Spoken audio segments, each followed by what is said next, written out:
Praise the lord. లూకా 5వ అధ్యాయము 37 నుంచి 39 వచనాల్లో అక్కడ దేవుడు మాట్లాడుతున్నటువంటి విషయాలు ఏంటంటే, పాత తిత్తులలో ఎవడునో కొత్త ద్రాక్షరసమును పోయడు అంట. ఒకవేళ పోసిన ఎడల అది తిత్తులలో నుంచి ఏమవుతుందంట, కారిపోతూ ఉంటుందంట. సో అంటే క్రైస్తవ్యం అంటే మనం క్రీస్తుని ధరించుకొని మరి మంచి మారు మనసు కలిగినటువంటి వారమై ఉండాలి. ఆ యొక్క విశ్వాసపు యాత్రలో మనం నడుస్తూ ఉన్నప్పుడు నేను ఇలాగే ఉంటాను ప్రభా, వారు నన్ను ఆశీర్వదించు అంటే అక్కడ కుదరదు. కానీ ఇక్కడ ఏంటంటే మనకు ఒక మంచి మారు మనసు కలగాలి. ఎప్పుడైతే మనకు మంచి మారు మనసు ఎప్పుడైతే కలుగుతుందో అక్కడ మనం స్థిరంగా ఉండగలము.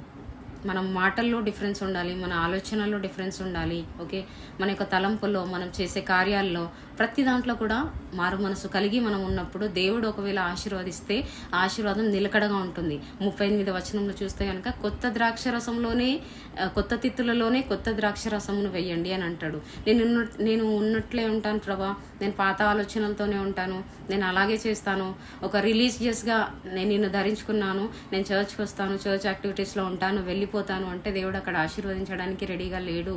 ఒకవేళ దేవుడు కృపామయుడు కాబట్టి ఆయన ఆశీర్వదించినా కూడా ఆ యొక్క పాత యొక్క తిత్తులలోనే పోస్తే గనక ఆ తిత్తులు చిరిగిపోయి దానిలో నుంచి రసం కారిపోయేటువంటి అవకాశం ఉన్నది. కాబట్టి మనమందరం కూడా మారు మనసును కలిగి ఆయన ఇచ్చేటువంటి ఆశీర్వాదాన్ని పొందుకోవడానికి సిద్ధంగా ఉందామండి.